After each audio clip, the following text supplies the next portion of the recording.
what I would suggest to people who want to join a community, where do they start? How do they join? What do they look for? The first thing I would do is ask the person to ask themselves, do I want income sharing or independent income? What part of the country that I'm in do I want to live in terms of accessibility to airports or higher education or my family or distance from my family, if that's the case. What kind of topography do I like? A lot of mountainous area, plains is what I'm used to. I like big skies. I like humid weather. Love it. Can't stand humid weather. I want the desert. I want no hot desert, please. Lots of trees. Not the Arctic, please. Oh, I really love the winter and snow. I love winter sports. Whatever it is, you need to get yourself a geographic location and sort of triangulate here. What communities exist there already which have the kind of economic system that I want, income sharing, independent income, of which most communities are independent income, in the part of the country with the kind of weather and topography that I want. And what are my interests? What are my values? What's my lifestyle? What kind of people doing what kind of activities do I want to live with?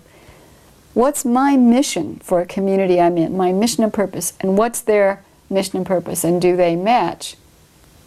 And, because this is multifaceted, can I afford it? What's their joining fee? Their site lease fee? Their membership fee? How's that? Is that on their website? Let's hope it is. Can I afford to live there? This is subtle. It's way out in the country, let's say, and I want to live a country life.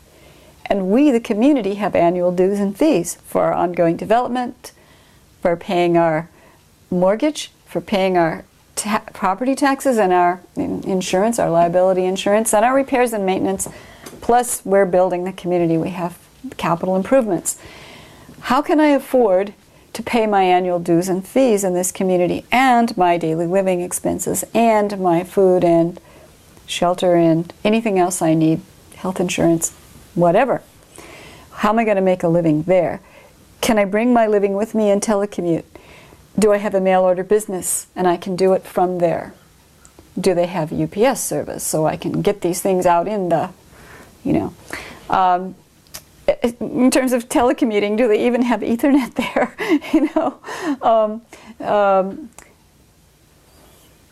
If I have a job that's a specific kind of job that I have to do somewhere where I can ply that trade, do they have? I'm an emergency room physician. Do they have hospitals right near there? I'm a baker, an expert baker. Do they have bakeries near there or whatever? So there's a bunch of variables. My variables, geographical area, mission and purpose of the community, is it what I want, which goes along with their values and their lifestyle. Part of the country, can I afford it? Is it the kind of financial arrangement internally that I want? So we need to get a fit here rather than something that doesn't fit at all. How to do that? Get clear on that first. Go online. Directory.ic.org. It's a wonderful website run by the Fellowship for Intentional Community, the FIC.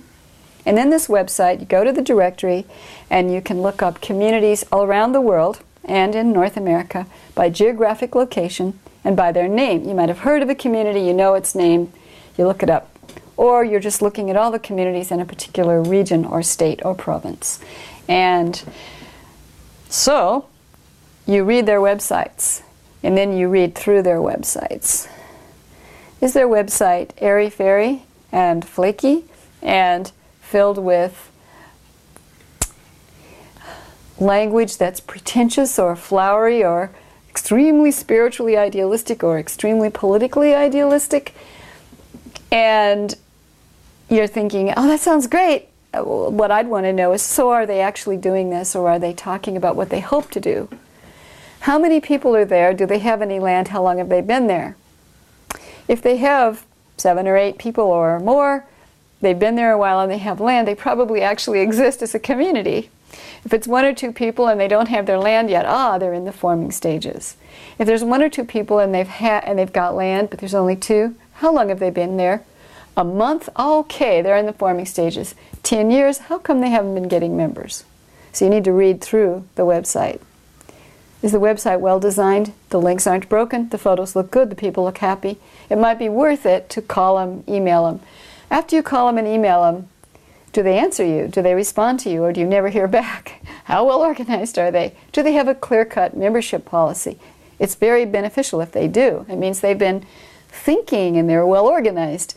If they have a rigorous membership policy where they screen you, this is beneficial for you because this means that when you're there as a member, if you join them, they're going to screen other people, and so Jack the Ripper's probably not going to join. They've screened out Jack. Okay.